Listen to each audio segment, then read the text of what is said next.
Неғып бүйтпейсің? Чатағың не? Құдай сенің ішіңде. Құдай бір тақта отырып, сен ойлағандай, сен жұмаққа, сен тозаққа кетесің деп отырған жоқ. Әркімнің Құдай жүрегінде.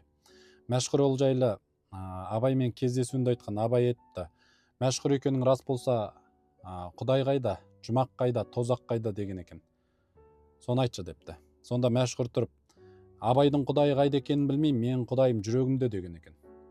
Алғаның жақсы болса жұмағың, алғаның жаман болса тозағың депті. Сонда әйелің жақсы болса жұмақ, жаман әйел алсаң тозақ деген сол депті.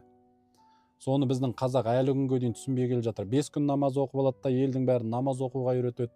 Жаңағыдай қажыға барып келеді да міндетсінеді, мен қажыға барып келдім деп, мен қажымын дейді. Бұның барлығы просто көз бояушылық.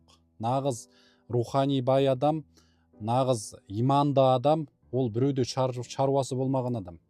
Ешкімде шаруасы жоқ адам, өзімен өзі айналысып жүрген адам, біреуде шаруаң болмасын дейді. Сондықтан намаз оқыдың ба, сенің намазың Құдайға да қажет емес, керек десе. Намаз сенің өзіңнің тікелей Құдаймен интимдік нәрсе, ол Құдаймен байланысың тіке. Оқыдың ба, өзің үшін оқисың. Ал сен біреуден оны талап етпеу керексің. Сен неғып оқымайсың деп.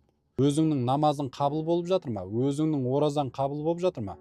Ораза ұстап болады да барлығы ораза жайлы, Құдай жайлы әңгіме айтып кетеді, бәрін жаңағыдай түзеп, неғып ораза ұстамайсың, неғып бүйтпейсің? Чатағың не?